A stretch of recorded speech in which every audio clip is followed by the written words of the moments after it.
안녕하세요. 반갑습니다. 주식강 열그 대기 정렬입니다. 오늘 7시 30분 그리고 6월 20일입니다.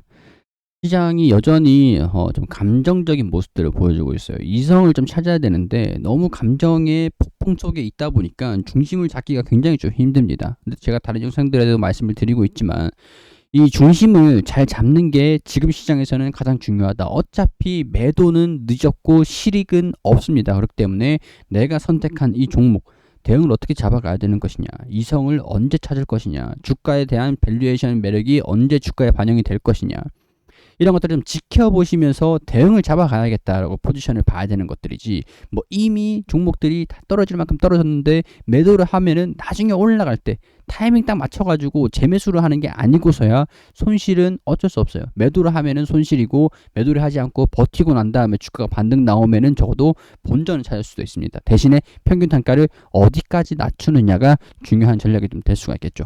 그러니까 일단 지금 9만원대, 삼성전자 9만원대 가지고 계시는 분들, 평균 단가를 낮추는 게 쉽지는 않을 것 같다라고 말씀을 좀 드릴 수밖에 없을 것 같으니까, 일단은 살짝 반등이 좀 나오고 털어낸 다음에 수정을 받으면 다시 매수하고, 이런 식으로 대응을 전략적으로 계속 잡아간다라고 보시는 게 좋겠죠. 일단은 그런 분들은 평균 단가가 너무 높으신 분들 같은 경우에서는 제가 예전에 좀 말씀을 드렸던 게, 살짝 장기 평선에서 이탈하는 모습들을 보여준 적은 있단 말이에요.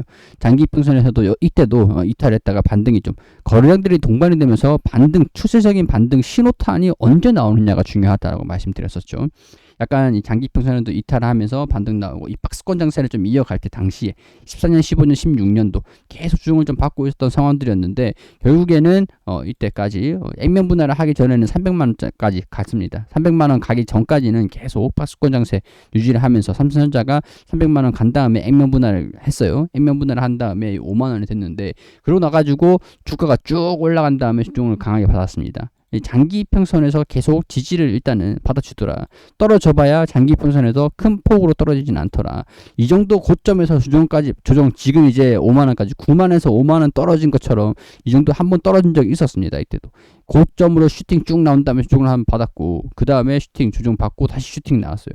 조정을 받고 반등이 나와줄 때가 된 것 같긴 하다라는 거죠. 물론 조정을 받는 이 조정폭이 좀 지금 시장이 너무 감정적이다 보니까 밸류에이션에 대한 부분들, 뭐 일단은 그 시장 자체가 밸류가 얼만데 주가가 얼마고, 일단 그걸 논할 시기는 지났습니다. 일단은 지금 시장이 감정적이에요. 그거를 얘기할 때쯤이면은 이미 시장이 이성적이어야 되는데, 그 이성적인 시장은 이제 지나갔다라는 거예요. 너무 감성적으로 너무 떨어뜨리는데, 공포가 시장을 지배하는 그런 시장이다. 공포에 사서 뉴스에 팔아라, 이렇게 볼 수도 있는 상황들인데, 증권사들마다 전부 다 입장이 다 틀립니다. 삼성전자의 실적 전망들이 다 틀려요. 지금 실적도 뭐 사실 정확하게 지금 삼성전자 관계자도 실적을 뭐 전망을 파악할 수는 없을 겁니다. 워낙 경기가 급변하고 있는 상황들이고, 이 미래에 대한 불투명한 상황들이기 때문에 그게 지금 시장에 반영되고 있다라고 봐야겠죠.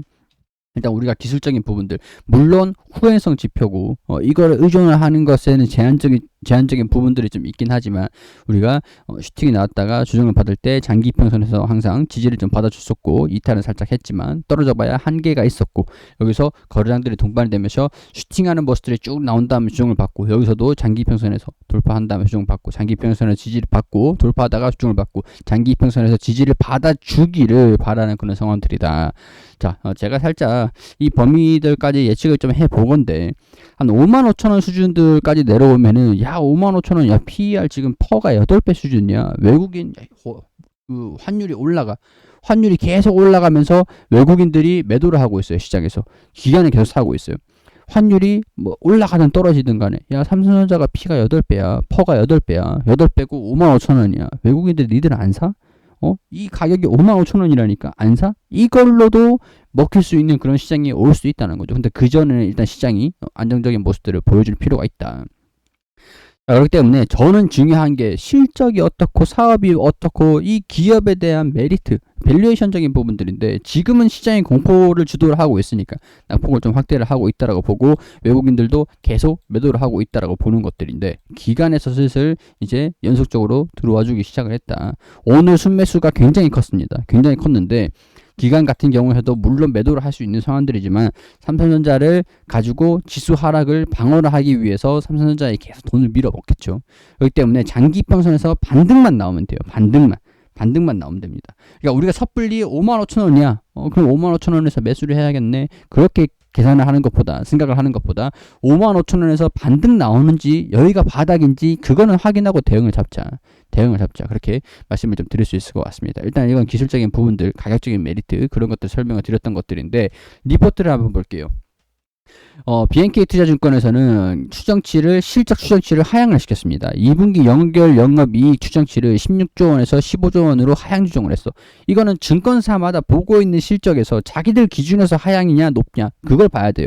자기들 기준에서. 자, 여기서 DX 부분 영업이익률이 뭐 어쩌고 MX가 어쩌고 VD가 어쩌고 뭐 하향 수정을 했다. 갤럭시 S22 판매는 양호를 했는데 소비 경기 둔화로 중저가 수요가 예상보다 더 급감했다. 휴대폰 판매량이 좀 줄어들었다. 인플레이션 및 달러 강세에도 수익성에 부정적인 영향을 미치고 있으며 TV와 가전 실적 역시 이 같은 이유로 경기가 부진할 것 같다라고 보면서 좀 부진하지 않겠느냐. 근데 참고로 증권사들이 삼성전자의 실적을 다 맞춘 적은 없어요. 다 맞춘 적이 없어요. 증권사에서 실적이 안 좋을 것 같대. 근데 삼성전자는 실적이 잘 나왔습니다. 어닝 서프라이즈를 기록을 한 적이 태반이에요. 증권사에서는 실적이 안 좋다라고 했는데 분명 안 좋다라고 했는데 실적이 잘 나온 적이 굉장히 많아요. 그러니까 증권사에 그냥 참고만 하시면 좋을 것 같아요. 지금 특히 다른 기업들 같은 경우는 몰라도 특히 이제 삼성전자 같은 경우는 뭐 그렇다라는 것들이죠. 고가형 플렉시블 OLED 수요는 양호한 점과 LCD 생산도 이미 충분히 줄여놓은 상태라 가지고 디스플레이 부분의 영업이익은 전분기 대비 소폭 감소할 것으로 그칠 것으로 보인다. QD OLED 수율 개선과 A3 팹 감가상각 종료로 하반기 수익성은 크게 개선될 전망이다. 자, 그럼 상반기 상저하고 라고 보고 있다는 것들이죠. 그러니까 우리가 지금 기대를 해야 되는 것들은 이런 것들입니다. 하반기는 수요 둔화로 미적지근한 성수기를 맞이할 전망이다. 자, 경기 침체를 하는 이런 금융 위기와 팬데믹에도 지지됐던 PB 1.1x가 락바텀으로 판단이 되며 주가 하락을 멈출 것으로 판단이 되며 주가 5만 원 이하로는 하락하지 않을 것 같다. 55,000원이나 5만 원이나 비슷비슷하긴 한데 범위는 조금 있죠. 2022년도 EPS를 5%를 하향을 한다. 주가 목표를 7.7만원으로 낮추며 저점에서 매수하는 전략을 권유를 한다. 이거는 저랑 살짝 비슷한 것 같습니다. 자, 일단 여기서 DB금융투자 여기서도 리포트가 나와줬는데 투자 의견은 매수입니다. 투자 의견은 매수고 실적 양호할 거다. 주가에 이미 선반영이 됐다. 이게 무슨 얘기냐. 2분기 실적이 잘 나올 거고 76조 원 매출액 76조 원 영업이익이 14조 원 약간 여기에서는 봤을 때 영업이익에서 연결 영업이익 수정치를 15조 원으로 봤는데 여기에서는 14조 원 근데도 시장 기대치를 충족할 전망이다 라고 얘기를 해요. 그러니까 이거는 시장 기대치라는 게 있고 시장의 이 증권사의 전망이라는 게 있어요. 그렇기 때문에 증권사마다 전망치가 다 틀려요. 내가 실적을 보고 있었던 것보다 잘 나올 것 같은데 그럼 얘네들은 긍정적. 내가 보고 있었던 것보다 얘는 이제 10조 원 보고 있었지만은 나는 8조 원으로 보고 있어. 근데 8조 원까지는 안 올 것 같은데도 좋을 것 같은데 그러면 긍정적, 이렇게 부정적, 긍정적 이렇게 나눠지는 겁니다. 사업 부분별로 영업이익 수준치가 반도체 10조 원, 디스플레이 0.7조 원 등등등등 이렇게 쭉쭉쭉 나와 있죠. 반도체 부분 실적 호조가 전체 성장에 기여할 전망이다. 원달러 환율 상승도 동사의 실적 호조를 기여할 것이다. 그렇습니다. 삼성전자는 수출하는 기업이죠. 수출하면은 달러를 벌어들이죠. 달러가 고달러를 형성을 하고 있으니까 조금만 팔아도 수익성이 개선이 된다.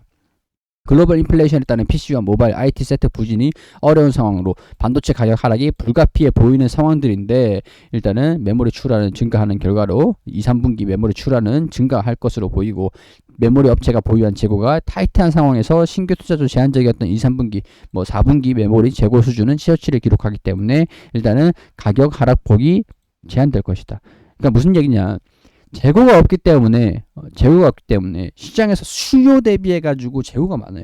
수요는 별로 없는데 재고가 많아. 그러면 일단 떨이를 해서라도 팔아야 된다는 거죠. 근데 수요 대비해서 재고가 적정 수준으로 유지되고 있으니까 가격 하락도 경기가 부진할 것 같다라고 보이지만 가격 하락도 제한적일 것이다라고 보는 겁니다. 하반기 메모리 가격 하향분이 일단 실적에 먼저 선 반영되어 있는 상황들이다. 주가가 87,000원으로 하향을 한다. 얘는 아까 전에 77,000원으로 얘기를 했거든요. 근데 얘는 지금 87,000원이라 얘기하는 거예요. 글로벌 인플레이션에 따른 경기 침체 우려가 좀 있는 상황들이긴 한데 데이터 센터 중심의 견고한 수요로 동사의 실적은 견조한 상황이다. 무슨 얘기냐? 데이터 센터가 있어요. 구글이라든가 뭐 다른 기업들 뭐 데이터를 좀 취급하는 그런 IT 기업들 있잖아요. 데이터 센터를 있어야 되잖아요. 데이터 센터.